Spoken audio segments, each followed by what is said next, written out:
Students' next point is family tree. Madhav went to a wedding along with his parents. He met many relatives there. Madhav एक शादी में गया अपने parents के साथ. उसने वहाँ पे अपने बहुत सारे रिलेटिव्स को देखा. But he didn't know everyone. लेकिन वो सबको नहीं पहचान पा रहा था. He met his mother's grandfather but found that her grandmother he is no alive. He also found that her dadi's mother means grandmother's mother is still alive and more than 100 years old. वहाँ पे वो मिला अपने mummy जी के दादाजी को, लेकिन mummy जी की दादी जी तो जिंदा नहीं थी. उसको वहाँ पे अपनी दादी की मम्मी भी मतलब उनके दादी अम्मा की भी मम्मी वहाँ पे नज़र आई और उसकी उम्र 100 ईयर्स से ज़्यादा थी. Madhav got confused. He couldn't imagine his mother's grandmother's mother. So, Madhav's mother made a family tree for him. Madhav confuse हो गया फैमिली को देखकर. वो अपनी मम्मी जी की दादी जी की मम्मी को समझ ही नहीं पा रहा था, तो उनकी मम्मी जी ने उनके लिए इस तरह से फैमिली ट्री बनाया है. Here is family tree. दिख रहा है हमें माधव की mummy ji Shobhana and Madhav's father. This no member from Madhav's father side means Madhav गया है माधव की मम्मी जी की रिलेटिव की कोई शादी में. ठीक है, यहाँ पे हम देख पा रहे हैं माधव की मम्मी जी का नाम है शोभना के पिताजी और शोभना के दादाजी भी यहाँ पे देख रहे हैं. और उनकी दादी जी अभी अलाइव नहीं है, लेकिन उनकी भी मतलब दादाजी की भी दादी यहाँ पे हमें अलाइव दिखाई दे रही है. यहाँ पर शोभना की मम्मी जी के साइड में उनके दादाजी और दादी जी दोनों यहाँ पे हमें दिखाई दे रहे हैं. ठीक है, तो इस तरह से first generation, second generation, third generation, इस तरह से अलग अलग जनरेशन हमें यहाँ पे दिखाई दे रही है. Parents, great grandparents or great grandparents all are seeing. We can see all members here. Madhav's mother helped him understand her family with the help of this drawing बनाकर मम्मी जी ने बताया कि फैमिली में कौन कौन मेंबर है. You can also find out about your older generation using such family tree. Let's have some question answers. How many grandparents in all does Shobna have? शोभना के दादा दादी कितने हैं टोटल? तो हमें यहाँ पे दिख रहा है कि शोभना के दादा दादी हमें यहाँ पे दिख रहे हैं कि वो है 1 2 3 4. उनकी दादी जी अभी अलाइव नहीं है, लेकिन फिर भी और ऑल टोटल यहाँ पे 4 ग्रैंड पेरेंट्स हमें यहाँ पे दिखाई देते. तो लिखते हैं कि शोभना के टोटल कितने हैं ग्रैंड पेरेंट्स? वो है 4. How many great grand parents in all does Madhav have? Madhav के ग्रेट ग्रैंड फादर्स कितने हैं वो हमें देखना है. तो ग्रेट ग्रैंड फादर्स यहाँ पे हमें दिखते हैं, तो वो है टोटल 1 2 3 4 5 6 7 8. तो यहाँ पे है टोटल 8 ग्रेट ग्रैंड फादर्स जो है माधव के. How many elders will be in 7th generation of his family? तो इसकी इस तरह से 7th जनरेशन में कितने लोग होंगे इस फैमिली ट्री में. चलो ये हम देखते हैं.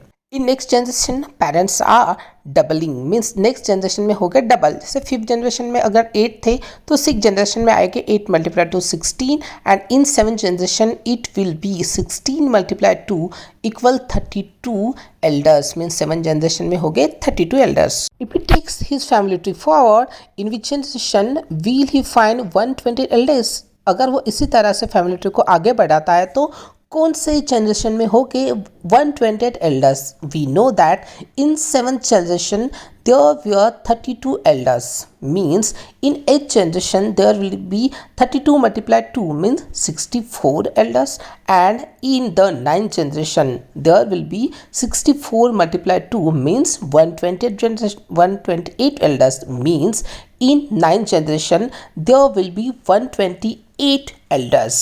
Next is growth chart of a plant. Amit sowed a few seeds of a moong dal in the ground. Amit ने अपने ग्राउंड में कुछ मूंग दाल लगाए and the height of plant grew to 1.4 centimetre in the first 4 days. पहले 4 दिनों में उसकी height बढ़ी है 1.4 centimetre. After that it started growing faster. उसके बाद वो बहुत तेजी से बढ़ने लगे. आप देख पा रहे हो जैसे जैसे दिन बीतते जा रहे हो उस प्लांट की हाइट भी बढ़ती जा रही है. With this observation he made such type of graph. He took days 4 8 12 16 and 20 and in the column he took what is the length of particular plant means we can see here after 4 days it will be height of 1 point something 1.4 something height and after 8 days the height will be 5.2. After 12 days the height will be 9.5 something and after 16 days the height will be 10.2 something and after 20 days the height will be 11 something.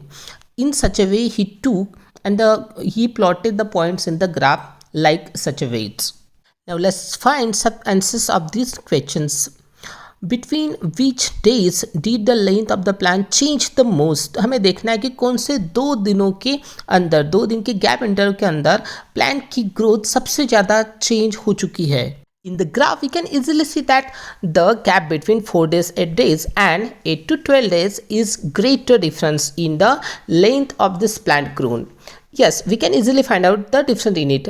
We know that in the span of 4 to 8 days, the height of plant is 1.4 at 4 days, and after 8 days it is 5.3. Let's subtract it, answer will be 3.9, means the height change is 3.9 centimeter. Now in the next, we know that height at the 12 days is 9.5 and height after 5.3 is height after 8 days is 5.3, means difference is 4.2, means we can easily find out that the difference of 8 to 12 days is greater. What could be the length of this plant on the 14th day case?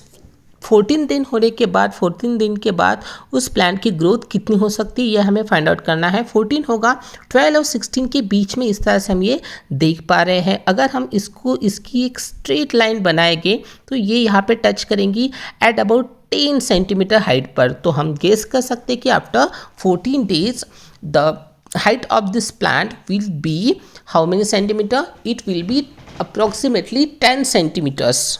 जैसे कि 12 दिन की 9.5 centimetre, 16 days के 10.2 centimetre, मतलब इन दोनों के बीच में approximately हो सकता है. तो देखते हैं ऑप्शन में क्या आंसर है. यस, ऑप्शन में आंसर है 9.9 centimetre. It will be your answer. Will the plant keep growing all the time? What will be its length on 100 day? Make a guess. क्या प्लांट हमेशा इस तरह से बढ़ता रहेगा? हाँ, वो बढ़ता रहेगा. और 100 डे के बाद उसकी लेंथ अबाउट कितनी हो सकती है? हम गेस कर सकते हैं कि उसकी हाइट लगभग 17 to 18 सेंटीमीटर के आसपास हो सकती है. Yes, this is end of our chapter Smart Charts. Now complete all activities in your notebook. Thank you very much.